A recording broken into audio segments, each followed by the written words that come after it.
You're well. Bonin, I mean, as road warriors, do you miss CES? Right now, we'd normally be just licking our wounds after a crazy week. You think it's better that we don't have that to start the year, or do you miss it? No, look, I miss CES. I miss seeing all my friends. So I do miss that. And there's something fun about, being with people since it's been almost a year now since we haven't. It's funny. This is the first year of my 22-year life that I wasn't on an airplane, literally like almost every day. I do not miss that. I've had much more time with my family, much more time with myself. So I don't miss it. It's funny, the few times I have done it, it's so autopilot, but it feels so different now, you're so nervous and like you're wiping down everything and, there's not really the same food service. The allure of flying is no longer there, but I don't miss that. You know what I do miss though? I do miss personally going places new and seeing new places that I haven't seen and meeting new people that I haven't seen, but that's mostly, I don't do that on business travel. So anyway, yes, I do miss all my friends and I would love to see them at CES. Yeah, and there was some fun parties and there was some obviously random meetings and chance abilities to drive business. But yeah, I think things like this obviously still allow for us to connect. But yeah, I mean, just like you, I was on, I think for 2 years straight, every single week of the year, I was a road warrior on a plane. And yeah, I miss the miles, I miss the perks, I miss all that stuff. Right. Well, they kept my status. Oh, that's good. All right.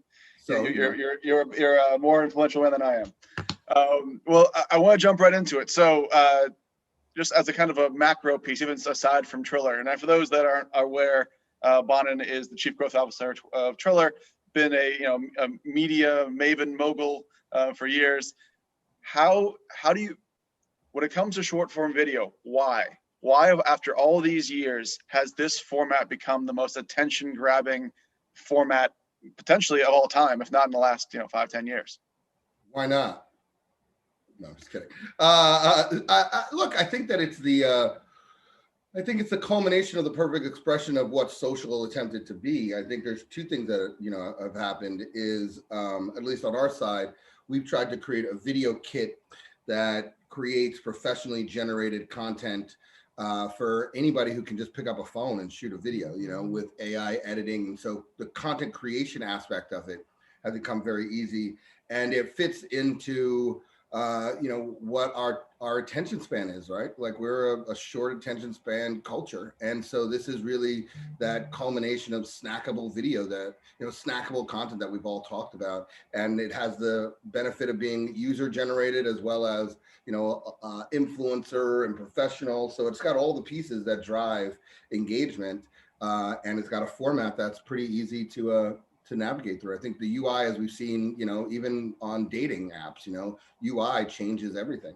And so I think that UI has created an entirely new, a new engagement thesis, which seems to be, the pinnacle of, not the pinnacle, but seems to be that next generation of where social platforms need to be. Well, I mean, but I think I think, look, here's the thing I think we don't talk about in this industry is everybody in the industry believes that it's first to market, especially when you're dealing with an investment community. Many times people are focused on, has it ever been done before? And the reality is that we're entering into a world where tech is much more mature than it's ever been before. And when you get mature businesses, there's no difference between how a television station actually pushes out, content. There literally is no difference. The pipes and everything is exactly the same. And that happens in mature markets. And that's what's happening in this market. So everybody's going to have a short form video technology stack activation, right? The question more than just format now is point of view. What's the brand that you're going to build? And that's where I think, for me, when I look at what we've done at Triller, is we're more MTV of this generation than, Disney, for example, or, and so at the end of the day, we're trying to put a point of view in the world. So everybody creates these platforms as empty containers and says, just fill it. They don't tell them what to fill it with. We took a different approach. We basically created a platform and we are telling what type of content we actually want to fill with, because it's a representation of who we are as a brand ultimately and what our point of view is. And at the end of the day, in mature markets, it comes down to what brand will people want to actually associate themselves with. And so we believe that the Triller brand right now, and will continue, but is a place for culture, is a place for people who seek to be in the culture, want to be associated with and a part of. Well, the brand, I mean, originally started as a music editing app, 5+ years ago, and sound on platforms as part of also the short form experience. What would you attribute is obviously the editing tools? Is it also the music editing, without the licensing of music, without that ability to integrate that? Would you think this would pop off as it has? Well, I think that it's not necessarily, again, I think that those are features that came as a result of the ethos. So yes, we were created by two PhD musicians who wanted to basically be able to get their music out there and record and get their music to the world and build a community in a better way than what existed at the time. But the bigger piece of that is they believe that creatives should have the ability to monetize their creativity, which is what then you build, what the features then are out of. So as a result, the very first thing was we were in the music industry, so we focused on gaining rights to 97% of all the rights protected music in the world, which was important because it meant that when a user put up a video using that song, and then we created social streaming, which is our patented, monetization of music, it allowed the artist who owns those rights to actually get paid for that music, or and also chart. And so those are very important. And when you look at what we're doing on the influencer side, again, it's creating tools that allow for the creators that are in these platforms to monetize and maximize their monetization capability. So many platforms have been built on the back of creators and not alongside. And so we believe that if we do that, then we'll continue to have the best creators in the world, and they'll be able to build a real business on our platform. They'll continue to create content, and we'll continue to grow users. And so it's that real symbiotic relationship and that ability to, to find a place where everybody wins and you inspire the whole ecosystem, where I think that's part of our ethos, and it's just different. But that's what builds those features around it. Well, the line is blurred now between, influencer and musician. I mean, they are both, or they can be both at the same time. Sometimes it leads to one, leads to the other. Do you guys have any specific success stories that you guys say this is a Triller led song or led group or led artist that has blown up over the last few years? Well, I mean, just looking at our platform, I mean, even for just, if you look at Mariah Carey's 5-year-old Christmas Carol, we took that from having never charted at #1 to charting at #1. And then when you look at so many of the dances that are on all the other platforms, the creators actually started on our platform. The way I think to think about our platform in a little bit is that, we are the influencers of the influencers in many respects. And so, a lot of people, when they post on our platform, they're posting knowing that it's a much more influential, slightly older demographic that they're posting towards. And it's really their peer set that's evaluating them, not just the mass public. And so I think they take a different approach. We've charted songs from brands, we've taken artists, so yeah, we definitely, but I think more than even those pieces, and look, we have success stories. I mean, Little Nas X started on the platform, right? So we have success stories all over the place, which is amazing, I think. But for me, more than that is all the emerging artists. Like, we're also creating platforms for all these emerging artists. So when COVID hit, we actually built out a live product. It was a beta, which then, our big live launched already. If you saw, J-Lo is doing a lifestyle show on the platform. So during that time, we betaed, basically the ability for people to charge for concerts. And we had all these emerging artists being able to get bigger fan bases than they would have pre-COVID anyway, but also figure out how to monetize and make a living off of that, even if it was micro purchase. So tools that help them get through or getting through kind of the time period that we're at.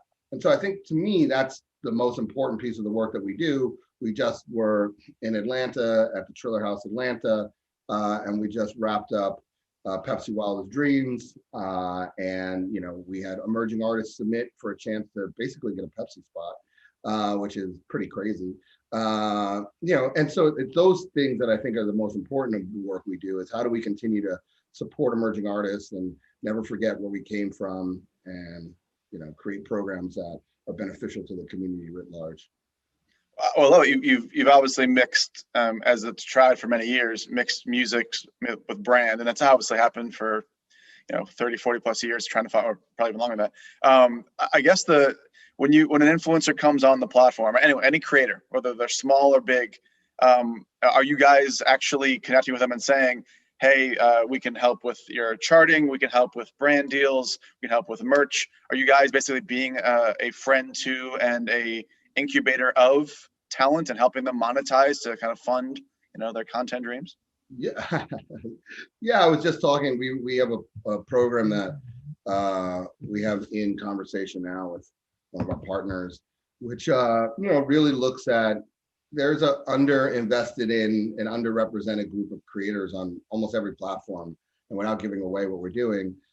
So the short answer is yes, of course, and that's constantly what we're doing, is trying to figure out ways to help our creators monetize, help them create new, we have a weekly where we bring creators on to help talk about, again, small to large, to talk about challenges on the platform, help us think about our roadmap, and also to have them share with us kind of what are the projects that they want to work on, what are they thinking about. And a lot of times we'll try to package those things up and take them out as unique opportunities for brand partners, kind of flipping the model and not starting from like, here's the idea that the brand has, how do we make creators fit into it?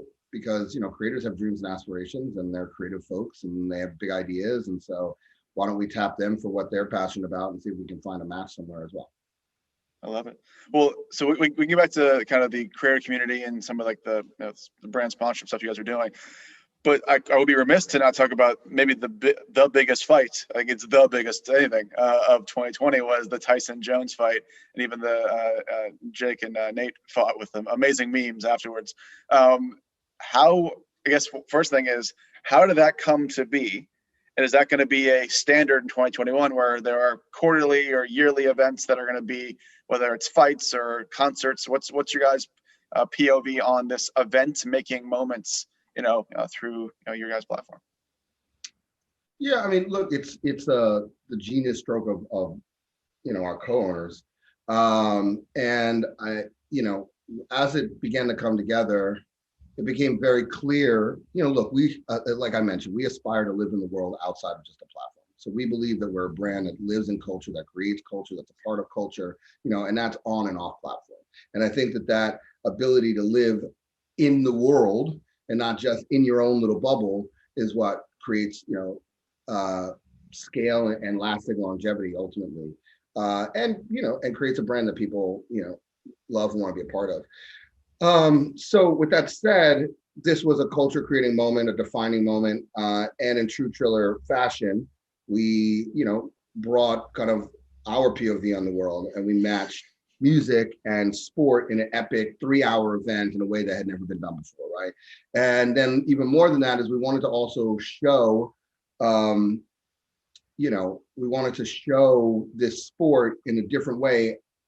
Most sports, or most matches to date, boxing, have been really created for the fan in the front row, right? And not really the best television viewing experience possible. And it feels like it's the same shots that have been done over and over again. So we took the basis of what makes, a great boxing match, but we challenged a lot of how do you present it, overhead lights that had never been done before, 22 camera angles, the ability to, mics on the mat, the ability to hear the corners. Like Snoop, it's Snoop talking. Yeah, Snoop praying, singing hymns, having unique commentators matched with music, but having a more theatrical approach and really approaching it from what does it look like when you're watching it on TV, right? And so creating that experience. And so that's what made it, plus, creating the appropriate lead up, tension, and all those pieces that made it a moment. The docuseries. And then what people don't realize is overlaid on that was so the whole fight was actually called the Frontline Battle. And so that was the storyline and the through line that carried through everything. So the Frontline Battle that these guys have been on for their life and the journey that they've been on through their life, both separately, that facing challenges and overcoming them. The battle that we as America were facing in the world, quite frankly, with frontline workers and COVID. And then when you looked at even our brand partners that were integrated into it, so folks like Weed Maps, like that through line came through that same story, and their spot with Nas even talked about the journey and the battle of getting, equal representation in the cannabis world and what that journey has been like, and those folks that fight for it. So everything was tied into this theatrical storyline. So the short answer to your question is yes, we announced Fight Club with Snoop. We will have more coming out. We'll get more details. You'll see, press around what that looks like when the first one is, and it's exciting. Again, I think the other piece to that, which we proved, for every one of the sponsored partners, we created one of the highest, engaged moments that those platforms have ever had, quite frankly. And so we will continue to do that and bring that level of quality to our partners. And it's because the way it was integrated, because of how natural it was, because we gave natural breaks and spaces and vignettes and those pieces, that we were able to create such a impactful moment for our partners. And we'll do that again through Fight Club. And so we're excited. Well, you mentioned earlier that you have a slightly older audience, and obviously, Tyson's iconic. He ranges across everyone to Gen X and beyond. Can you guys, for those that are listening, can you give a kind of a composition of what you think of as Triller? Is it, obviously Gen Z exists there, millennials, all those different labels, Gen Y, millennial, Gen X. Do you guys skew older? We have a huge footprint in that hard to reach 18 to 34 demographic. Those culture makers, culture creators, but more importantly, those culture buyers. They have disposable income. They've entered into the space at a time, where they really are culturally aware and also culturally relevant at the same time. So, but what's interesting about Tyson that you bring it up is we did try to create something that was 8 to 80, something that could bring in a new audience and a unique audience to us, which we saw impact on, of course, and then also bringing in a much younger through the artists that we chose, through folks like, Jake fighting. We were able to broaden the audience and make it, for lack of a better word, more of like a family, viewing moment. And so, everybody in the household could actually take something away from it and have an enjoyable moment, which, by the way, funny thing is Tyson kind of created that. Like the idea of your mom watching boxing, before Mike Tyson wasn't really a thing, but he was such a sensational phenomenon that you couldn't miss a Mike Tyson fight. Like you had to. I remember my 4th grade teacher, she would come in and, talk about the Tyson fight to us. It was this, and we're in 4th grade. We're some of us have seen it, some of us have not, but it was, it was that important in the moment of, of the fabric of society. So we tried to, do justice to the great gladiators, the 2 impressive athletes that were there, and at the same time to the sport. Well, I'm sure your 4th grade self will be very proud that you were a part of this and put this all together. So congratulations. Right, thanks. So I'm going to switch gears for a second. All right, so let's talk about, still going on, even more rampant than ever, COVID. That obviously was an inflection point for a number of platforms. The growth happened exponentially with short form video, no matter what platform it was.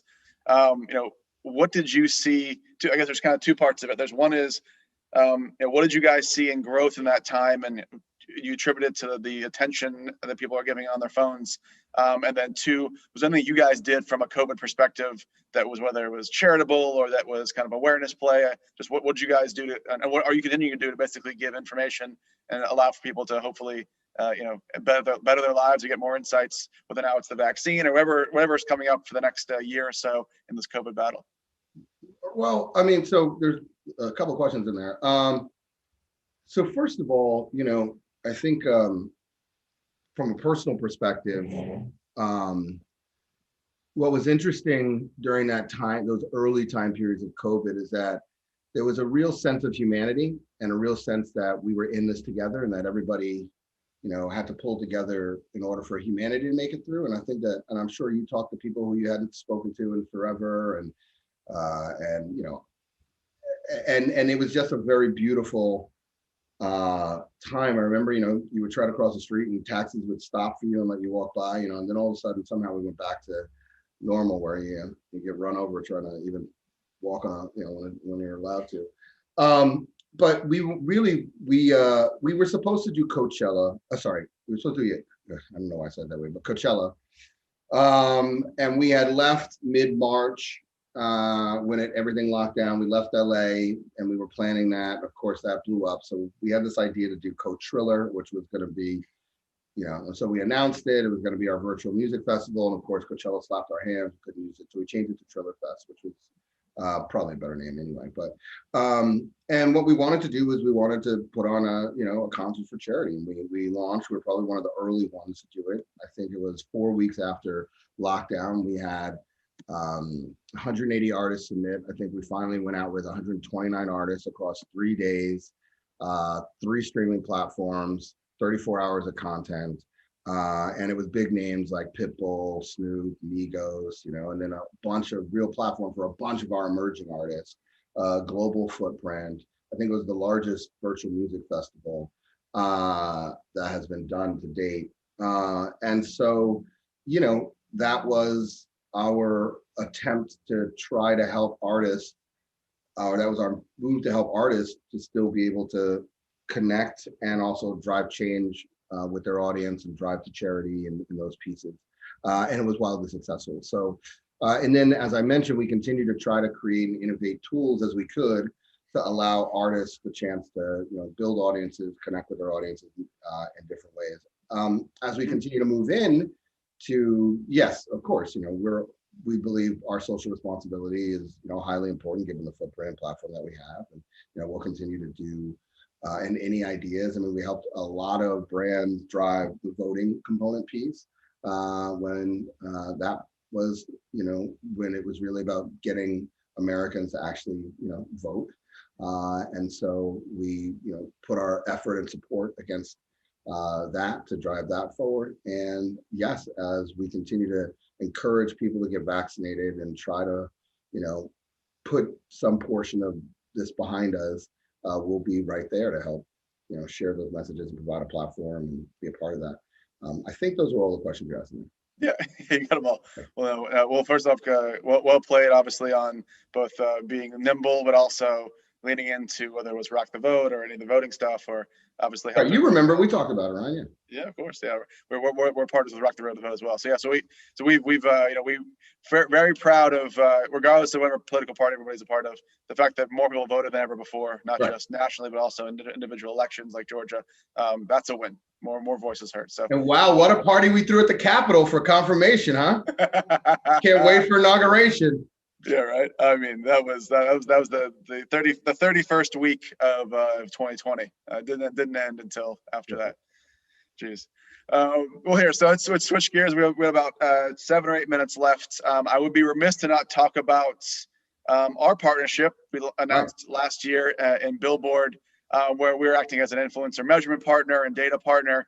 I mean, just regardless of us, tell me, as someone that is the chief growth officer, I'm sure not just from a brand perspective, but obviously a content perspective, how important is it to be able to measure and show efficacy of your platform for all the brands that are listening, to drive sales, to drive foot traffic, to drive attention, to drive top of funnel, lower funnel? You came from the brand world.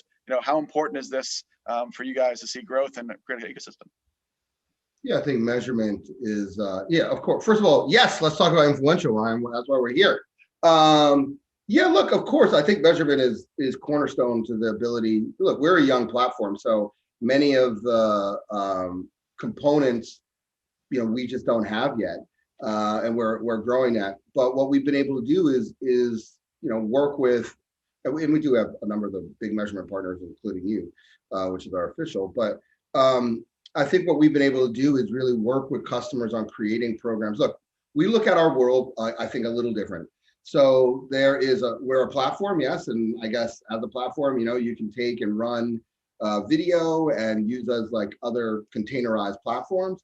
But really, where we've learned that we have the best impact with marketers from an actual impact from a true goal perspective is when we're actually working with them closely. And so we really developed a white glove service for the brands that are investing in us and moving pretty early with us.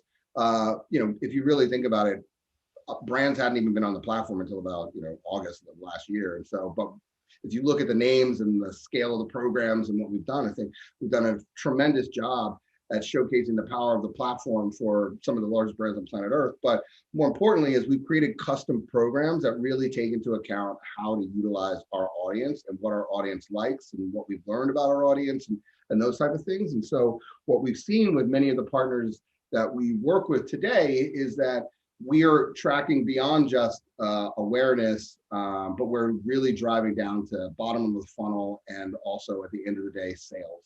So even with our CPG partners that might not be our tech, that might not have downloads to show for it, we're already seeing tremendous sales growth numbers that are proving that, our approach to really creating programs alongside of our brand partners that really wrap our platform are being successful. And again, Tyson as an integration, because what people don't realize is, yes, there was the in broadcast, but then there's all the other pieces we're doing around it. Mm-hmm. But that for the partners, there's not one partner that it wasn't wildly successful for. From a pure, and that's a hardcore, like, hey, I actually saw downloads, or purchases running across my platform. And obviously influencer marketing, you guys are the influencer of influencers. And our influencer stuff is exactly the same. You look at the work we just did with Nix, the work we just did with Elf. I think we had 45 influencers on one of those campaigns. So we're really leaned in and believing that influencers help drive, but also give authenticity. And we're able to choose the ones that are big on our platform, the ones that we know work well, that kind of stuff. For those that aren't aware, that are listening, can you describe Triller houses or the Triller house or multiple different places? I didn't even talk about those. You're right. It's where you get a bunch of fabulous creators together and stick them in a house and see what can come out of it. What I think is interesting, so what many people might not remember is that many, many years ago, I launched a thing called The Patch, which was Sour Patch's houses where emerging artists could live in. And we had LA and New York, and it was amazing to just see, we had some of the biggest artists, Chainsmokers, and they all shot videos. It was amazing to see how they utilized the house. One of the things that was kind of a failure in that was that because there wasn't, on occasion, there was cross collaboration with other artists. And so as it revamped, we ended up changing that. But when you look at what's happened here, what is brilliant is they've created mechanisms. So it's basically, you've got a number of creators all living in the same house. We've got 4, soon to be 6, maybe even 8. And we're launching different types of houses. Would love to talk to anybody about that.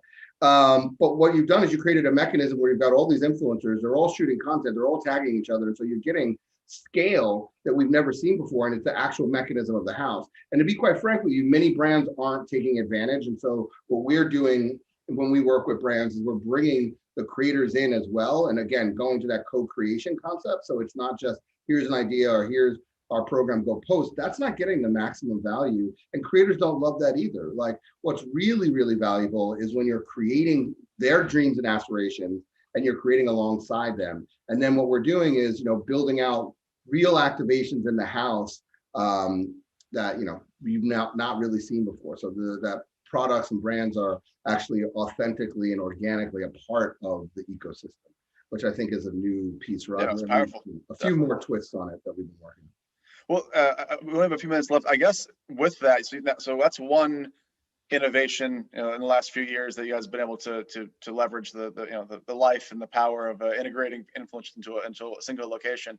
Is there any other things you guys, whether your platform or just in general, you think is going to happen in 2021 with innovation? Is it more live, live video with editing? What will be the next kind of iteration or advancement you think in short form video, if you had to predict? Yeah, I think live video is going to be live video is going to be a big part of, we're going to see where live video goes, right? And I think that it's going to be a huge part of everybody's roadmap. It's a huge part of our roadmap. You saw it announced with J-Lo. So our live product, we are in the process of really figuring out how do we do live in a different way so that we maintain the excitement that the audience has for live today. But I think the other piece around that, which we're forgetting, is commerce. So commerce will be a huge focal point. That is where short form video is now going to learn and that's where we believe that we're part of leading that charge with some of the commerce tools that we have to date and some of the stuff that we have coming out. We believe that we can be at the front of that charge, but we believe that that's a huge component piece, right? So the ability to really drive kind of purchase from short form, what that really looks like. Well, sage advice as always, Bonin. I think that Dan joining us is the that's why Dan's on like, okay, boys, cut it short. Hey, Dan, how are you? Good. That was an awesome conversation. I'm still awaiting my invite to a Triller house. So right. I'm sitting on the edge of my seat till I make it. But really interesting to hear about the future short-term form video, commerce, and all of the great stuff you guys discussed. So thank you both for being here today.